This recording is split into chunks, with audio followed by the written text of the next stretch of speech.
안녕하세요, 동료 기업가 여러분. 오늘은 로스앤젤레스 비즈니스 압박에 대해 이야기해 보려고 합니다.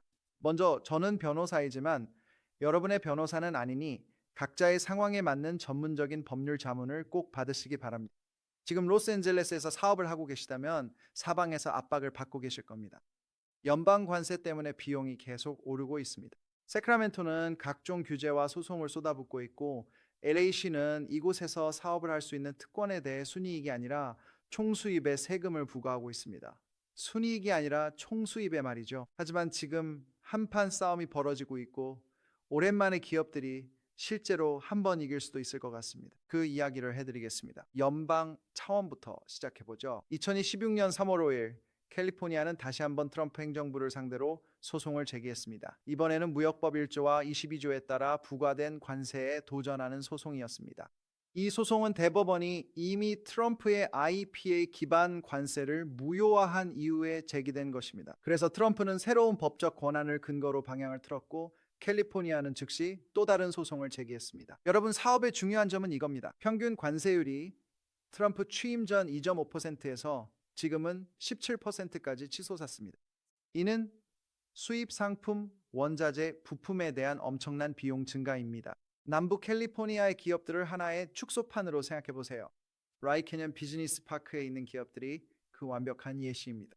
어떤 회사들은 가격을 20%나 인상하고 있습니다. 다른 회사들은 아예 사업 확장을 미루고 있습니다. LA 항구는 여전히 거의 사상 최대 수준의 화물을 처리하고 있지만 그 화물을 받는 기업들은 컨테이너 하나하나마다 관세를 내고 있습니다. 그리고 여러분을 분노하게 할 아이러니가 있습니다. 캘리포니아주는 연방 관세에 대해 소송을 제기하면서 동시에 똑같은 기업들에게 자체 세금과 규제를 부과하고 있습니다. 주정부는 연방 정부로부터 여러분을 보호하고 있다고 말합니다. 한편으로는 다른 주머니에서 돈을 빼가고 있습니다. 이제 지역 차원의 압박에 대해 이야기해 봅시다. 로스앤젤레스 시는 모든 사업 매출에 대해 0.1%에서 0.415%까지 총 수입세를 부과합니다. 이건 이익이 아니라 매출에 대한 세금입니다. 즉, 적자를 내는 기업도 이 세금을 내야 한다는 뜻입니다. 최악의 한 해를 보내더라도 여전히 시에 세금을 내야 할 수 있습니다.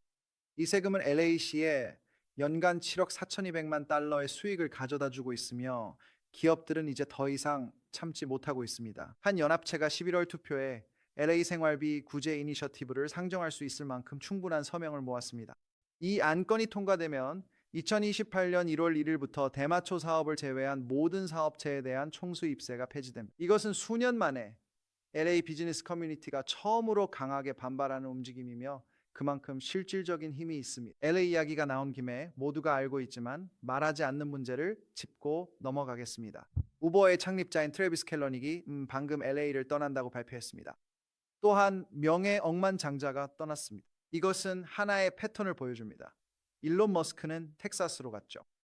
오라클, 슈왑, CBRE 등도 본사를 이전하고 있습니다. 세크라멘토는 언제쯤 세수 기반 유출을 직시할까요? 캘리포니아는 여전히 세계 4위의 경제 규모지만 경제 주역들을 계속 압박한다면 언제까지 버틸 수 있을까요? 첫째, 주민 발의안에 지지해 주세요. 직접 참여하세요. 주변에 널리 알려주세요. 이것은 LA의 비즈니스들이 수년 만에 매출이 아닌 이익에 세금을 부과하는 제도를 없앨 수 있는 최고의 기회입니다. 둘째, 관세 노출도를 점검하세요. 공급망 파트너들과 대화해 보세요. 어디에서 비용이 증가하고 있는지 파악하고 그에 맞게 계획을 세우세요. 셋째, 캘리포니아 내 비용 구조를 평가하세요. 더 비즈니스 친화적인 주로 이전할 수 있는 운영 부문이 있나요? 떠나라는 말이 아닙니다. 전략적으로 접근하라는 뜻입니다. 넷째, 모든 주의 규정을 계속 준수하세요. SB 294의 마감일은 3월 30일이었습니다. 이에 대한 자세한 내용은 저희 다른 영상을 참고하세요. 정당한 분노가 규정 위반으로 이어지지 않게 하세요. 다섯째, 모든 것을 문서화하세요. 감사, 소송 또는 파가 청구가 발생할 경우 기록이 곧 여러분의 방어 수단입니다. 보세요. 저는 이 도시를 사랑합니다. 저는 이 주를 사랑합니다. 하지만 매일 고용주를 변호하는 사람으로서 이 시스템이 망가졌다는 것을 말씀드릴 수 있습니다. 이 상황을 바꿀 수 있는 유일한 방법은 사업주들이 일어나서 투표하고 실제로 성공할 수 있는 환경을 위해 싸우는 것입니다. 투표 발의안이 그 시작입니다. 구독하고 이 영상을 다른 사업주들과 공유해서 함께 맞서 싸우는 커뮤니티를 만들어 봅시다. 다음 시간까지 생산적인 하루 보내세요.